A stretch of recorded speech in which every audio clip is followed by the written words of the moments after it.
So I'm having a hell of a time getting my dog to take his pills. I've tried the pill popper. I've tried pressing it into a piece of cheese. But the one thing that has worked today, finally, is pressing it into a meatball made from ground pork and beef. Actually, rather lean. Not that I would have selected lean, but that's just how Walmart sells it. I know there's better ways to do this. There's better ways to do everything I do. But it's just me out here in the wilderness. Okay, so let's take a scoop of burger. I'll call it burger, even though it's loaf. And I'm going to press it. I'm going to impress it. May not impress you, but I am going to press it. And here's the critical issue, I think, when you're giving the dog pills. Those bastards have incredible sense of smell. One grain of something at 50 yards and they're aware of it. So I use separate cutlery for the pill versus the meat. And this using the spoon so that I don't dump a whole load of these, because I have peripheral neuropathy and a little bit of tremor. There, see, I got two there. I can put one back. Try again. There. Okay. Ha! Doesn't stand up every time. Now, this is the pill spoon. Back to the meat fork.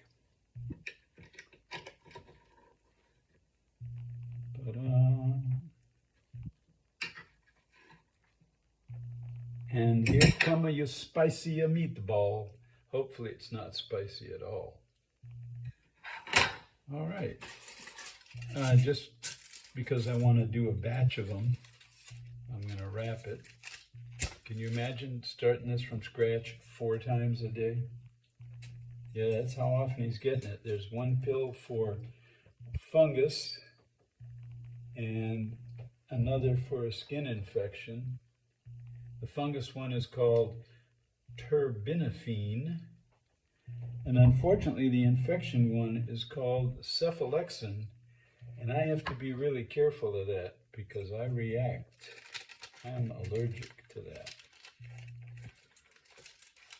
So in a sense, I'm also sensitive for even a grain of that getting in me somehow, usually by breathing. I guess you can still see that, yeah. All right. And it's done. And I've done a bunch of them. Shall we do one more?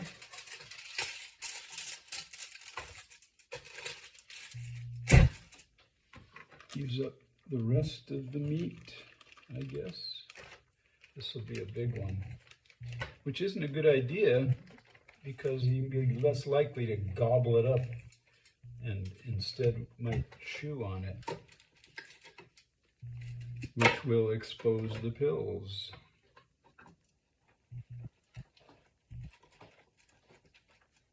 This is a really handy-dandy device for making your own burgers, by the way.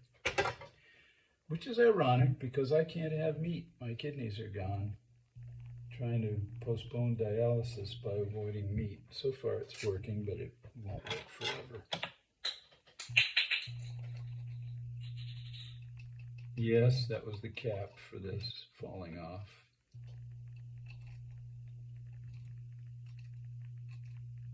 Oop. I see I've got a crack, a seam in there, which may expose the pill when I try to meatball it up.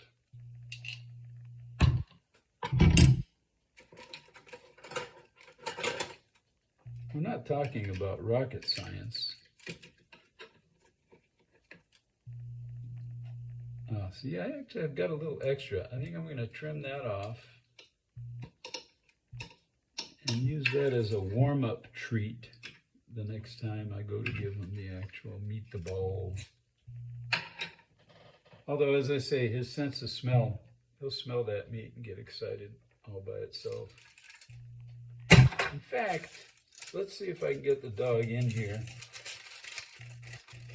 and give him that extra just as a treat, with the hidden agenda of keeping him familiar with it, since he's only had one of these so far. TooieTwo, come here. Tooie. He's asleep, but that ought to wake him up. Two. He's always asleep, 22 and a half hours a day. Two, come here.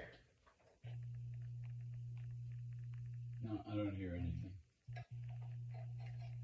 Two. Here he comes.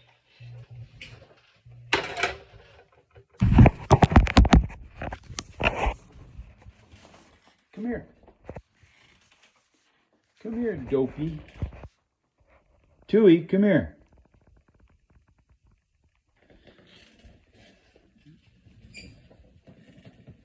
Will the mountain come to Muhammad? There he is. He's a very timid doggy, but he's unbelievably affectionate.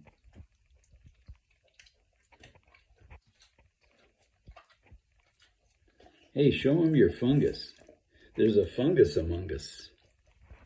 I don't know if it'll show up. It's mostly on his belly and his legs. I guess not.